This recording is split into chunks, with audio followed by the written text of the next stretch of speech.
ओम शांति। ठीक है, क्या किया भाई आज कल्चरल प्रोग्राम? एक्चुअली जा तो कोई भी सकता है कल्चरल प्रोग्राम में। मैं इसलिए कह रहा था जा नहीं सकता, अपनी ट्रेनिंग को देखिए मेरी चेकिंग हो जाती है ना। वैसे तो वो रेगुलर नहीं है भैया, तो इसलिए तो कहीं भी मेरी गलती है नहीं, लेकिन अपने पे भी तो विश्वास होता है। ठीक है, बाबा को अपने पे तो विश्वास है कि बनाना तो ये नहीं है, तुम ही बनोगे और कोई बनेगा नहीं। तो कुछ ना कुछ तो मन में सोच के बैठा होगा, तो ऐसे ही मैं भी सोच लेता हूँ थोड़ा बहुत हमारे आने वाले जो हैं, बात उसकी नहीं है, क्या नाम है, एंटरटेनमेंट या उसकी नहीं है। बात है कि ये रिजल्ट है किसी भी प्रकार का। अगर एंटरटेनमेंट खींच रहा है तो जाहिर सी बात है वहाँ से तो बहुत दूर है जहाँ हम जाना चाहते हैं। मतलब दूर नहीं है, कोसों दूर है। कोसों दूर का मतलब है कि जैसे हम लोग कहते हैं ना कि हमने भगवान को पा लिया एंड ब्ला ब्ला ब्ला ब्ला।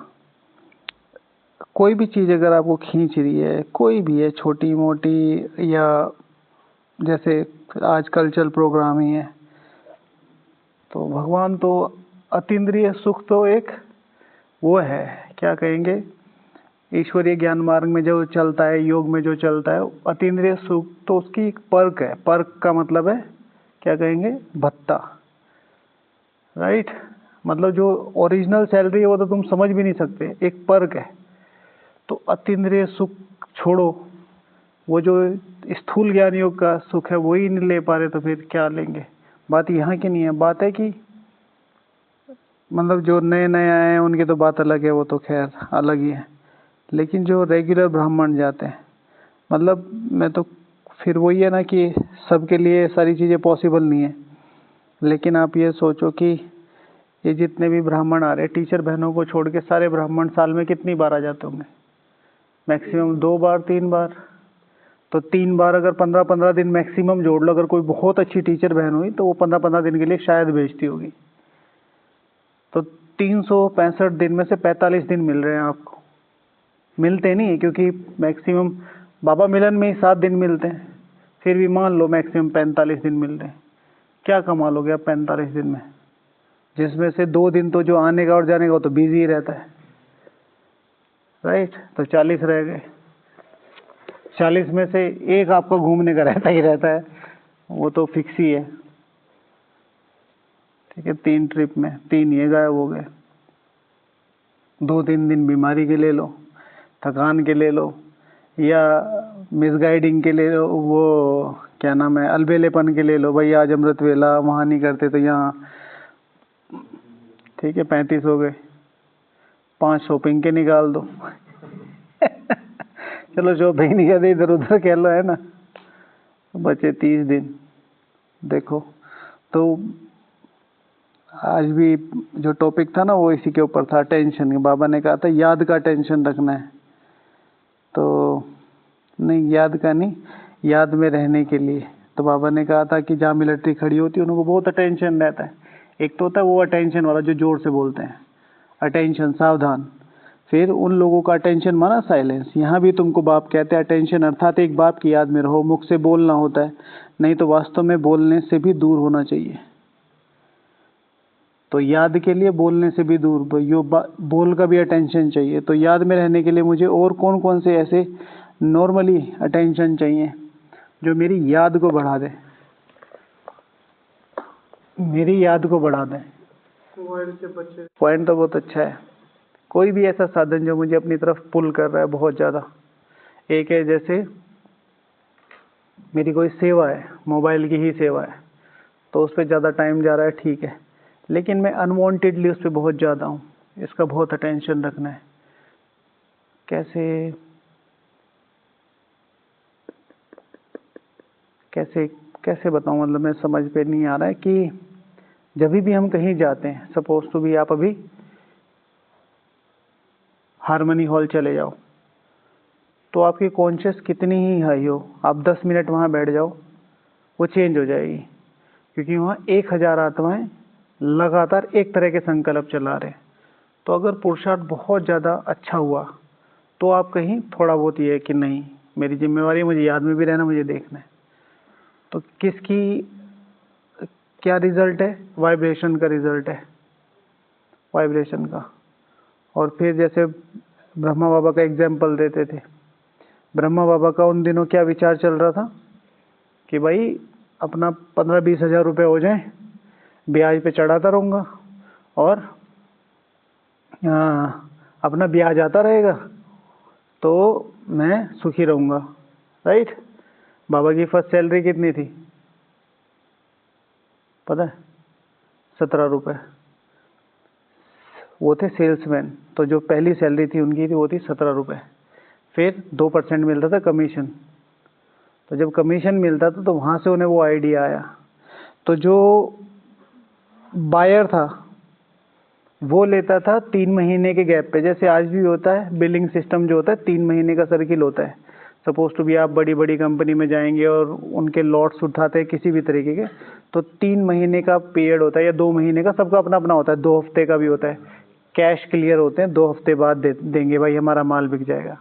ऐसे ही तो जो बायर होते थे वो 3 महीने का देते थे, और जिनको हम देना हो, जिनको हमें देना है, तो वो जो सेलर था जिनके यहाँ बाबा काम करते थे वो 6 महीने का था। तो 3 महीने हमारे पास एक्स्ट्रा पैसे हो गए। सपोज टू भी इन्होंने मुझे 3 रुपये दिए और मुझे आपको देने, लेकिन मेरे पास 3 महीने का और टाइम है। और फिर अगर इन्होंने मुझे पहले ही महीने दे दिए, 3 तो मैक्सिमम है, पहले ही महीने दे दिए तो मेरे पास 5 महीने हो गए। तो वो जो सेलर था वो क्या करता था, उसको ब्याज पे दे देता था, तो उससे उसको बहुत इनकम होती थी। ये बाबा ने पकड़ लिया। तो बाबा की फिर जो एवरेज सैलरी बनती थी वो लगभग 23 रुपये बनती थी, 23 रुपये पर महीने, 17 रुपये वो और बाकी है कमीशन का। तो फिर इन्होंने अपना बिजनेस शुरू किया उसके साथ, जो इनका को सेलर था इनके साथ, सेवक राम। तो सेवक राम ऐसे ही था, उसके पास पैसे थे, बस वो भी उसने ही लगाए थे इसलिए। तो तब बाबा ने ये बिजनेस शुरू किया कि भाई इसमें तो बहुत मार्जिन है। तो बाबा मेंटली तो बहुत स्ट्रांग थे ही, टर्म्स भी इतने अच्छे थे उनके। आजकल की डेट में ब्याज देना भी दिए थे, सब खतरा है, हर चीज़ का खतरा है, आप किसी को ट्रस्ट नहीं कर सकते। तो ब्याज वगैरह तो बाबा तो कहते हैं पैसे का लेन देन नहीं करना चाहिए। हमने कॉलेज में कितने लड़कों को उधार दे रखा था, मतलब कोई हिसाब नहीं है, कोई भी वापस नहीं आया। एक जूनियर कह रहा अरे सर आपके पैसे भी देने थे। एक बार मेल आया, मैंने कहा कि आपने तो लिए ही नहीं। मैंने कहा हमारा देने का फर्ज था, वापस देने का तुम्हारा था, हमें लेने। उस दिन भी नहीं मांगे मैंने, उन्होंने फिर वो उसने उसके बाद फ़ोन ही नहीं किया। पैसे वैसे कोई बहुत बड़ी बात नहीं होती, बस वो दिमाग में ही होता है। इसलिए पहली बात तो देना नहीं चाहिए, बाबा ने साफ मना किया, और दे दिया तो भूल जाना चाहिए, फिर चाहे कितना ही बड़ा अमाउंट हो, अगर पुरुषार्थ करना है तो। अच्छा, तो हम बात कर रहे थे किसकी? अटेंशन की, मोबाइल पे अटेंशन। तो ये तो बाबा की वो थी, आज सुन रहे थे, मैं रमेश भाई जी की क्लास सुन रहा था, तो वहाँ पर उन्होंने मुझे बताया। तो ये सब सोचते हुए आ रहे थे भाई 2% मिलेगा, 2% इधर से 2% इधर से, बढ़िया चलेगा, चल भी रहा था। तो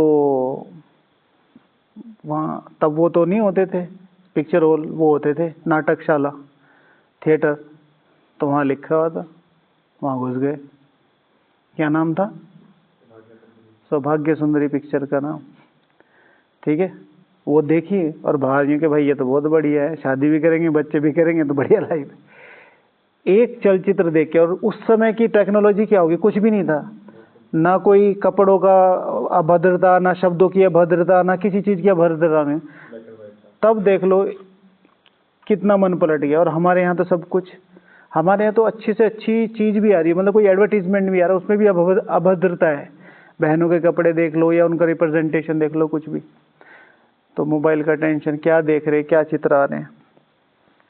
और उस समय की ये वो थी, ट्रेंड थी, उस समय बहनें नहीं काम करती थी।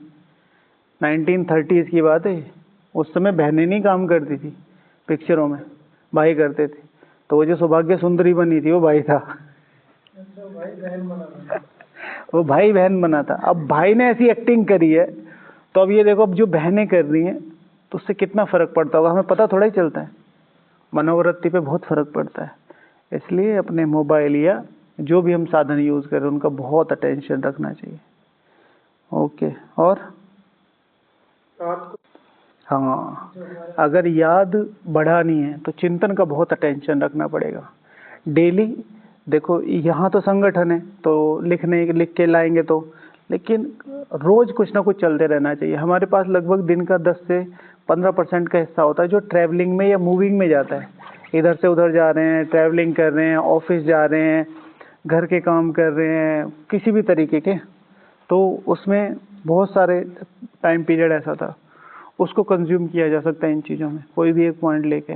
और हल्का सा अब तो मोबाइल आ गया, तुरंत टाइप कर दो, हिंट ही टाइप कर दो। मैं जैसे योग में बैठ के चिंतन करता हूँ तो उस समय तो लिखना पॉसिबल नहीं होता, तो मैं एक शब्द लिख देता हूँ हिंट वाला, बस उसमें हो जाता है। बाद में आके उसे फेयर कर लो, नहीं कर लो तो आपका तो हो ही गया ना। एक ग्रुप बना लो आपका और शिव बाबा का, बस उसमें आप और शिव बाबा है और कोई नहीं है, तो उसमें करते रहो तो आपका तो काम पूरा हो गया। जो चिंतन का टेंशन रहा योग, हाँ योग के लिए चिंतन का बहुत ज़्यादा आवश्यक है। कुछ एक हमारी माता जी थी, तो उन्होंने बताया, किसी ने पूछा वहाँ पर कोई अच्छी पुरुषार्थी होंगी, उन्होंने कहा कि आप कैसे योग करते हो? उन्होंने कहा कि मैं मुरली के पॉइंट ले लेती हूँ, उनको चर्न करती हूँ और करते करते फिर योग का अभ्यास करती हूँ। तो वो कहती है कि नहीं, योग माना सिर्फ बीज रूप अवस्था। किसी भी प्रकार के ईश्वरीय चिंतन में अगर मेरी बुद्धि श्रीमत पर है, मेरी बुद्धि एकाग्र है, मेरी बुद्धि खुश है, मेरी बुद्धि हल्की है ईश्वरीय श्रीमत के अनुसार, ईश्वरीय चिंतन में, तो मैं योग में ही हूँ। बट विकर्म विनाश सिर्फ उस अवस्था में होते हैं, देही अभिमानी अवस्था में, बीज रूप अवस्था में, विदेही अवस्था में। राइट। तो ये डेफिनेशन जो है, तो सबसे इम्पोर्टेंट क्या है? चिंतन। चिंतन का ध्यान रखना है, मैं कौन कौन से चिंतन कर रहा हूँ। पॉजिटिव दिन में कितना टाइम मिलता है वो बात अलग है, लेकिन फिर मैं औरों के लिए क्या कर रहा हूँ, बहुत ज़्यादा ज़रूरी है ये। सारा दिन हमें बहुत तरह के लोग मिलते हैं, है ना, और परसेप्शन बनाने में दिमाग 1 मिनट नहीं लगाता, 1 मिनट नहीं लगाता। एक मेरा मतलब जो भी मैं बाहर, जो भी मेरा नजरें या मेरा मन बाहर से खींच रहे हैं ना, सपोज टू भी एक कुर्सी है, तो कुर्सी पूरी कचरे में पड़ी है, अब मैं उसे निकाल रहा हूँ, तो एक मेरा परसेप्शन बन रहा है कि ये कुर्सी कचरे में पड़ी है, मैं इसे टच नहीं करूँगा। एक है कि यार इसे साफ करके रखनी चाहिए, काम आ जाएगी। दोनों ही मेरे योग के परसेप्शन है, ये मेरे योग का रिफ्लेक्शन है। मेरा योग किस लेवल का चल रहा है, मैं चीज़ों को कितना एलिवेट करके देख सकता हूँ, गलत से गलत चीज़ को। जैसे बाबा है, कितने लोग आते होंगे, बात सिर्फ अवज्ञाओं की नहीं है। बाबा मिलन में आजकल तो कितने न्यू कपल्स आते हैं जो विकारों में जाते हैं, लेकिन बाबा को एक बिल्कुल क्लियर पता है कि भाई इनका ड्रामा में फिक्स पार्ट है और यहाँ तक इनकी डेस्टिनी है। तो वो फिर कुछ नहीं कहता, वो ये नहीं कहता क्लास से निकल जाओ, और उसके चक्कर में और 2-4 को और नंबर कट जाता है। लाने वाले, भेजने वाले, जो उनका रजिस्ट्रेशन कर रहे हैं, वो जैसे मधुबन ने डायरेक्शन भेज दिए, तो मधुबन एक एक के पीछे नहीं रहेगा। राइट। मुझे तो पता नहीं, जैसे भारत की जनता को ये बहुत होता है, थोड़ा सा भी कुछ होगा सरकार क्या कर रही है। भाई सरकार एक एक के पीछे थोड़ा ही करेगी, सरकार ने नियम कानून बना रखे, अपने काम करेंगे। हाँ, कुछ बड़े लेवल पे होता है तो जाहिर सी बात है उन चीज़ों के लिए ज़रूरत है कुछ स्ट्रिक्ट कानून बनाने की। इसी तरीके से यहाँ है, मधुबन से एक सर्कुलर भेज दिया, भाई ये है, ये है, ये है। बाबा मुरलियों में बता रहा, भाई लाने वाले को पाप चढ़ जाता है। फिर तुम अपनी आंखें बंद करके ला रहे हो, तो फिर अपना पुरुषार्थ देख लो आप। कई तो बहनों से झूठ बोल के आते हैं उसको। वो फिर उनका इंडिविजुअल है, जो बहनों से झूठ बोल के आते हैं वो उनका इंडिविजुअल है। हाँ, मेरे जैसा धक्के से नहीं आ सकता भैया, कोई ना कोई पुण्य कर्म होगा। आप पैर ही नहीं रख सकते, जब तक आपके पुण्य कर्म नहीं है ना तब तक आप पैर नहीं रख सकते। ऐसा हो सकता है कि वो सारे पुण्य कर्म अंदर आते ही खत्म हो जाए, अगर आप अब मेहनत ना करो तो, अगर आप भगवान की कृपा ना समझो। सबसे बड़ा पुरुषार्थ जो है वो है प्रभु सेवक बनना। नौदा भक्ति की सबसे लास्ट स्टेज है आत्मनिवेदन। जब आपको ये समझ में आए कि जीवन प्रभु के लिए है, ठीक है, प्रभु पालना के लिए है, कि अब जो भगवान से मुझे पालना मिल रही है मुझे दूसरों को देनी है। अब इसमें सिर्फ सबसे लास्ट में आता है ज्ञान सुनाना। सबसे पहले आता है बिहेवियर, लोगों को ऊपर उठाना, लोगों के लिए एक मजबूत दीवार बनना, चाहे संबंधों से, चाहे योग से, चाहे दृष्टि से, चाहे बोल से। तो उन चीजों को पकड़ के हम आगे बढ़ सकते हैं। बिना पुण्य के तो कोई भी नहीं आ सकता। इसीलिए तो हर एक आत्मा में उस ऊंची नजर से देखना, हर एक आत्मा को, क्योंकि हर चाहता, अब मैं अब आपको कहूं कि ये कुर्सी श्री लक्ष्मी श्री नारायण की, आप बैठना चाहोगे कि नहीं बैठना चाहोगे? हर एक बैठना चाहेगा, पर उस कुर्सी पे बैठने की कितनी ताकत है वो हर एक आत्मा में इंडिविजुअल है। तो उस चीज को अगर हम यहाँ कोट करके चलें कि भाई मुझे जो मेरा दिमाग का नजरिया, मेरा रिफ्लेक्शन है, ऐसे मुझे लग रहा है कि ये पुरुषार्थी नहीं है, तो ये मेरे योग का रिफ्लेक्शन है। मैं नहीं कह सकता, मुझे क्या पता वो अंदर ही अंदर क्या कर रहा है, या भगवान के लिए और कितना करके आया। कल परसों बाबा ने बोला, आज बोला है कि यहाँ से गए हैं तो संस्कार लेके आएंगे, फिर वापिस आ जाएंगे। कल की मुरली में था, है ना? तो पहले ही इतना जमा करके बैठा, बस यहाँ अपना थोड़ा बहुत था, दो उसको ब्रह्म भोजन का मन कर रहा था, तो वो पुरुषार्थ पूरा करने आ गया। समझ रहे? तो किसी को भी जज नहीं करना है बिल्कुल भी। और संकल्पों का तो गया ना, बोल और संकल्प का आ गया। और भोजन, भोजन की तो बहुत ज़्यादा वो होती है। पुराने योगियों के बारे में मैं बीच में कुछ पुस्तकें मुझे मिली, तो किसी ने मुझे रिकमेंड, एक बहन जी है वो लेखक है, तो वो क्लास वगैरह सुनती हैं, तो उन्होंने मुझे दे के गई। वो ऑथर भी है, उन्होंने अपनी एक बुक भी लिखी है, उसको पता नहीं क्या राष्ट्रपति जी से कुछ मिला या उन्होंने जो भी। तो उन्होंने कहा भाई जी आपके लिए ये बहुत अच्छी बुक है। अब मैं बाहर का लिटरेचर 99.9% पढ़ता ही नहीं, मतलब मुझे वो जगदीश भाई जी के दिमाग में आ जाती है बात कि भाई मुझे, मेरे सर पे भगवान का हाथ था इसलिए मैं बचा रहा। इस चक्रधारी दीदी जी ने पूछा था कि भाई जी अपनी अलमारी खोल के जाया करो, आपके पीछे हम पढ़ लेंगे, क्या आपने ले रखा है ये कि आप लोगों को जरूरत नहीं है। बाबा की मुरली मोर देन इनफ है, और मुरलियाँ और बाबा का साहित्य है, क्योंकि ये सब मेरी इसलिए समझ में, मैं इन सब चीज़ों को इसलिए पचा पा रहा हूँ क्योंकि बाबा का हाथ मेरे सर पे है। तो बाहर का लिटरेचर जब तक ज़रूरत ना हो, अनटिल और अनलेस, तब तक नहीं जाना चाहिए। फिर आपकी पढ़ाई आपका इंडिविजुअल है, वो तो करना ही है, उसके रिलेटेड जो भी पढ़ना पड़े। तो बहन जी ने हमें बुक दी थी, तो उन्होंने कहा था, उसमें एक बहुत अच्छा डायलॉग था। तो उसमें एक शिष्य था, तो वो नया नया आश्रम में गया, तो उसने कहा कि मुझे भूख लग रही है। तो वो जो वहाँ का वार्डन था उसने कहा कि मैं आपको शॉर्ट में सुना रहा हूँ, उसने कहा भाई जब तक सीनियर नहीं आ जाते तब तक नहीं, मतलब जो सीनियर सन्यासी हैं वो भिक्षा मांगने के लिए गए या जहाँ पे भी गए हैं विचरण के लिए, तो उसने कहा तब शाम तक तो मैं मर जाऊंगा, क्योंकि वो भूख का एडिक्टेड था बहुत, मतलब उसको बहुत अच्छा योगी हुआ है वो। तो शाम को आए वो, तो उसने कहा कि भाई मैं तो मरने ही वाला था, अचानक से बेल बजी कि भाई आगे आ जाओ सब खाना खाने। तो फिर जैसे नॉर्मली आ जाती हैं दादी, पूछती हैं भाई खाना वाना खाया, तो उसने बोल दिया कि जी आप नहीं आते तो थोड़ी देर, तो मैं तो गया था काम से। तो उसने क्रोध करके बोला, क्रोध में ना स्ट्रिक्टली बोला, क्योंकि सन्यासी का जीवन भजन के आधार पे चलना चाहिए, भोजन के आधार पे नहीं चलना चाहिए। भजन का मतलब ईश्वरीय, तो ईश्वर तुम्हारा जिम्मेवारी ले रहा है, भोजन तुम्हारी जिम्मेवारी नहीं ले रहा। जो ईश्वर ने भूख दी है वो ईश्वर दाना भी देगा, जब तुमने ईश्वर को अपने आप को समर्पित किया है। मतलब देह अभिमान का कितना अच्छा, देही अभिमानी स्थिति का कितना अच्छा एग्जाम्पल है। हम जैसे दिन रात भोजन भोजन भोजन करते रहते हैं, लेकिन भोजन की अवस्था क्या है, भोजन करते हुए अवस्था क्या है। आज वो जो छोटा भाई था, मैं तो नाम भूल गया उसका, कल आया था जो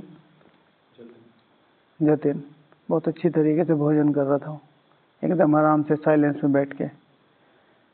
तो सन्यासी का जीवन में, हम भी तो सन्यासी, हम तो बेहद के सन्यासी हैं, तो हमारा जीवन भोजन पे नहीं। मिला ठीक है, नहीं मिला बहुत ठीक है, कैसा मिला क्या है उसके बारे में कोई कंप्लेन नहीं। या कुछ को बहुत ज़्यादा आप देखते हैं, है ना, कईयों की थालियाँ बहुत ज़्यादा सजी रहती हैं। वो तो दादी जी ने एक बार मुंह से निकल गया तो अपने फायदे का तो कहीं भी पकड़ लेते हैं। दादी जी ने कहा था भाई एक बार महीने में, 1-2 महीने में आप अगर कोई मन करे तो बना के खा सकते हैं। अब डिवाइड कर लो, 1 महीने में, 2 महीने में कितने दिन होते? 60। हम कितने लोग हैं? 200, ठीक है, तो 6 या 18, 3 दिन में 3 लोग मिलके 1 दिन बना लो, तो रोज बन रहा है। तो भी 20 लोग बच जाए, ठीक है ना, 4-4 लोग चलो बाबा को याद करते। आसक्ति नहीं, पूरा देहाभिमान है। भोजन तो बहुत बड़ा देहाभिमान है, अगर उसे याद और साइलेंस में नहीं किया जाए। मैं तो बिल्कुल भी फेवर में नहीं हूँ कि यज्ञ में एक ही किचन होनी चाहिए बस। जैसे ज्ञान सरोवर है, एक ही किचन होनी चाहिए। शांतिवन है, एक ही किचन होनी चाहिए। डिपार्टमेंट्स में किचन नहीं होनी चाहिए। किसी को अधिकार नहीं होना चाहिए कि कोई बना भी ले बिना पूछे। एक ऑर्डर होना चाहिए। अब उसमें फिर सही गलत नहीं है, एक बार बोल दिया तो बोल दिया, और ये होगा, ये सब हमारे पे डिपेंड करेगा। दादी का रूल, मतलब हंसी की बात है, लेकिन दादी का एक बार क्या हो, दादी सब मानते, दादी की पालना इस लेवल की थी, दादी को सब देखते ना, नंबर 1 एडमिनिस्ट्रेटर थी, तो कोई ऐसे बिना पूछे बना नहीं सकता था। तो दादी वादी कहीं टूर पे जाती, कहीं बाहर चली गई, तो किसी ने छौंक लगा लिया जो साथ के थे। तो एक बार दादी जी आ गई अचानक से, जैसे नीचे गई शांतिवन, अचानक से आ गई, किसी को पता नहीं। तो दादी चक्कर लगा रही भंडारे में, तो एक भाई छौंक लगा रहा था, तो दादी एकदम आ गई कि हाँ फला भाई क्या कर रहे हो? क्योंकि देखो दादी, उसने कढ़ाई चढ़ाई थी, क्योंकि देखो दादी ऐसी छोड़ के चली जाती, मैंने तो धो के रखी। समझ रहे? वो इतनी ताकत, मतलब ये सम्मान है, वो इतनी नहीं कह पा रहा, उनको पता है दादी को ये सब पसंद नहीं है, तो वो इतना नहीं कह पा रहा मैं बना रहा हूँ। तो फिर दादी ने वो नियम निकाले, लेकिन नियम नियम की तरह रहने चाहिए ना। सब लोग अपनी मर्जी से करेंगे तो फिर यज्ञ तो यज्ञ नहीं रहा ना, यज्ञ माना श्रीमंत। तो ये सबके लिए रूल लागू नहीं करता, मेरे लिए करता है। मेरे लिए यज्ञ माना वो भोजन की जगह, योग की जगह, मुरली की जगह, वो सारी चीजें। और इस वजह से आज मतलब दीदी ने मतलब दीदी को मैंने खुद देखा है, उनका मतलब जैसे पर्टिकुलरली आज की मीटिंग की बात हुई कि 7 से 8 वाली, तो बिजी होंगी बहुत ज़्यादा। तो उसमें जैसे उन्होंने बताया सुबह से लोग लगे रहे अभी तक 5 बजे तक, फिर मैं 5 बजे रेस्ट पे गई, फिर मुझे यहाँ जाना था तो मैं थोड़ा जल्दी होके शावर लेके आई। तो इतने बिजी शेड्यूल में से भी वो अपनी टीम के लिए टाइम निकाल दी, तो इट्स अ बिग डील। ठीक है, उम्र के हिसाब से देखो, कोई व्यक्ति अगर 28 घंटे की यात्रा करके आ रहा है, हमारे जैसा हरियाणा जाके 2 दिन सोता है, नहीं जी भाई हम जंग जीत के आए मधुबन से, राइट? वो 28 घंटे की फ्लाइट में बैठे भैया आप कभी? बहुत ज़्यादा कंजस्टेड होती है और बहुत ज़्यादा बेकार चीज़ें होती हो। अगर टाइम की वैल्यू ना हो तो सबसे बेकार चीज़ होती है फ्लाइट। सबसे अच्छी होती है अपनी ट्रेल।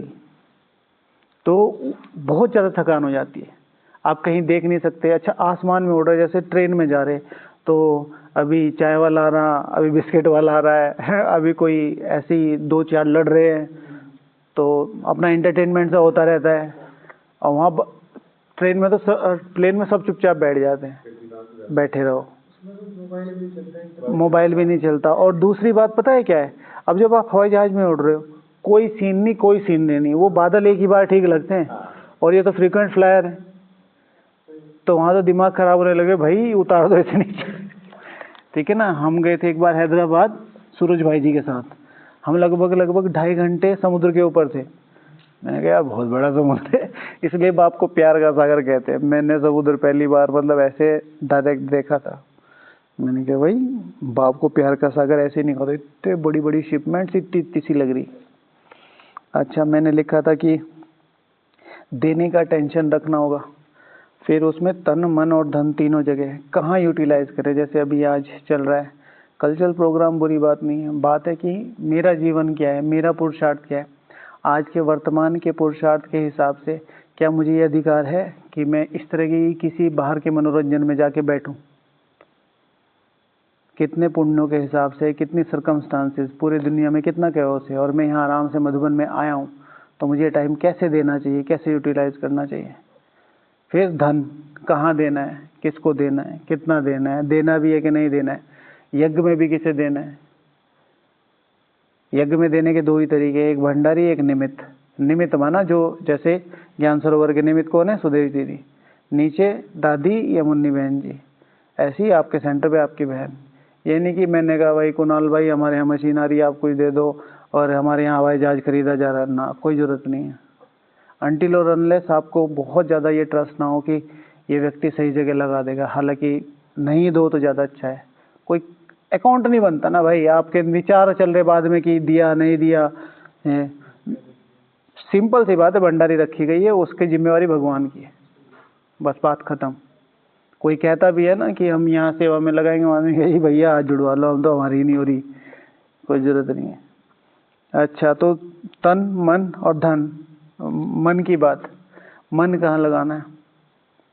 ठीक है, मेरा मन मधुबन में ही लगता है, इसका भी अटेंशन रखना है। मेरा मन सेंटर पे लगता है, मेरा मन इन दीदी के साथ ही लगता है, मेरा धन इन भाई के साथ ही लगता है, मेरा मन घर पे ही लगता है ना।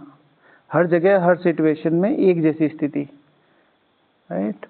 कल परसों नहीं, एक हफ्ता हो गया, बात कर रहे थे, योगी की बहुत अच्छी पहचान होती है समभाव, ठीक है ना।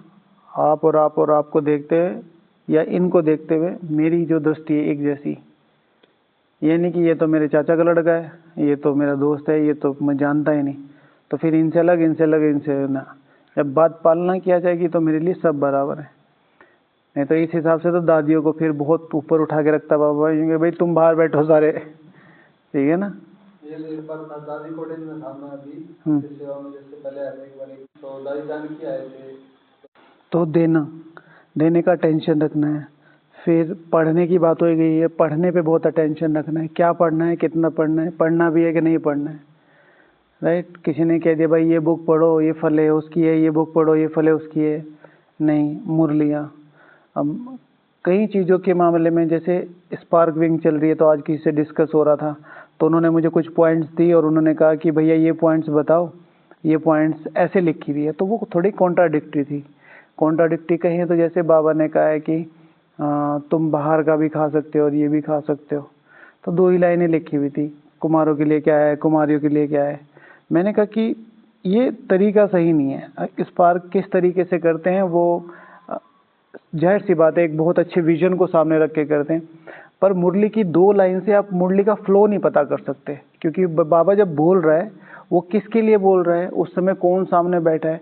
उन 5-6 लाइनों में जब भी कोई 2 लाइनें समझनी हो, उसके आगे की और पीछे की 4-5 लाइनें पढ़ो, उसमें से सिर्फ 2 लाइनें निकाल के रख रखी हैं। तो मैंने कहा कि आप इसको अवॉइड भी कर दे तो भी सोल्यूशन है। भाई आपको ये लग रहा है कि कॉन्ट्राडिक्टरी है, तो आप उस लाइन को छोड़ दो, बाकी 99 लाइन पकड़ लो, ठीक है ना। तो इस तरीके से। अच्छा, अपने साइलेंस पे बहुत ज़्यादा टेंशन रखना है। सारी शक्तियाँ निकलेंगी तो साइलेंस से निकलेगी, तो साइलेंस पे बहुत ज़्यादा टेंशन निकला है। सारी एकाग्रता, साइलेंस का बहुत महत्व है। और फिर मैं जैसे किचन में था, तो मुझे आज बारिश हो रही थी, तो मैं किचन ऑफिस में बैठ गया अमृत वेला, तो एक भाई आके ठक ठक ठक करने लगा, मतलब ऐसे जो भी काम कर रहा था बहुत आवाज़ से कर रहा था। तो मुझे बहुत अच्छा रियलाइजेशन हुआ कि जैसे मैं कोई भी काम कर रहा हूँ और आवाज़ हो रही है, तो वो क्या है, एनर्जी है। तो अगर मैं उससे डिस्टर्ब हुआ तो वो एनर्जी किस में से कटेगी, आपकी वजह से, मेरी वजह से आप डिस्टर्ब हुए, तो आपकी साउंड एनर्जी है, एनर्जी सुनने के लिए ताकत चाहिए, तो सूक्ष्म है अति, ठीक है। जैसे मैंने बर्तन बहुत तेज़ी से रखा, ठंग, अब वो 2-3 को वो लगा, क्या कहते हैं उसको, ऑकवर्ड लगा या डिस्टर्बिंग लगा, तो उनकी एनर्जी गई, उनकी जो एनर्जी है वो फिर आपके योग में से कटेगी। तो हर चीज़ को बहुत सिस्टमेटिकली करने की कोशिश करना। तो साइलेंस, फिर बहुत सेवा का भाव, जैसे कहा ना मैं प्रभु सेवक हूँ, तो कल परसों नाम निकाले थे तो उसमें था शिव सेवक। तो सेवक अर्थात you have no choice, no comfort, no timing, no thinking, no decision making power, nothing. एक ही चीज़ है, at any level, at any condition, at any circumstances, अपना 100% देना, ठीक है। मुझे तो किसी ने बताया, मैंने मूवी नहीं देखी, बट मुझे किसी ने बताया वो, हाँ, अरे अभी नहीं आई, वो बहुत महंगी मूवी बनी है,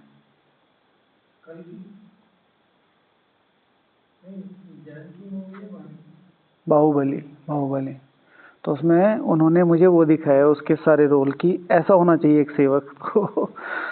मैंने देखी, वो 5-6 मिनट की है।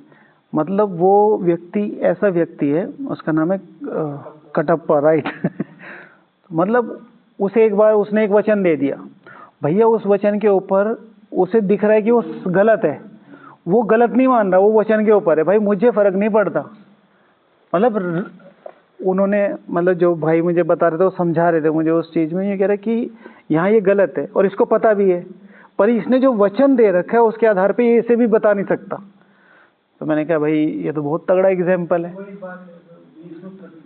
भीष्म प्रतिज्ञा वाली।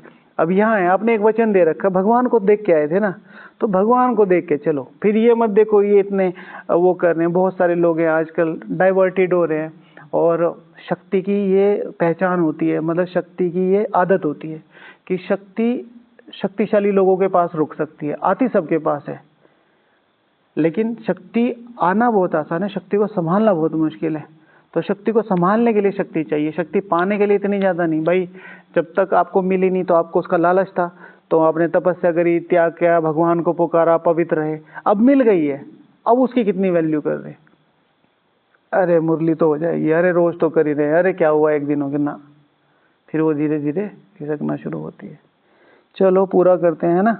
मैंने इसमें लिखा था कि आत्मविश्वास का टेंशन रखना है। कोई भी एरा गहरा नत्थु गहरा आता है कि तुम तो योगी अच्छी नहीं, तो मैं अब कुछ नहीं हो सकता, ये नहीं हो सकता। अपने आत्मविश्वास की एक ही नींव रखनी है, वो है मुरली। मेरे साथ ऐसा हुआ था कि योग में मेरे को कुछ टाइम पहले ऐसा हुआ, अच्छा लग रहा था बैठने में, सूक्ष्म प्रकाश देना। हाँ हाँ, इसीलिए तो बहुत एक्स्ट्रा ज्ञानों से भी नहीं मिलना। हमने देखा है बहुत ज़्यादा लोग इसीलिए डाइवर्टेड है, क्योंकि वो सो कॉल्ड ज्ञानी दिखाई देते हैं। जैसे भैया ने बताया कि इनको कहा कि भाई मुझे सूक्ष्मतन अच्छा लगता है। मेन इंपॉर्टेंट है तुम्हारी स्थिति। जब सूक्ष्मतन अच्छा लग रहा है, वहाँ वही सेवा हो रही है जो आपको ऊपर बैठ के करनी है।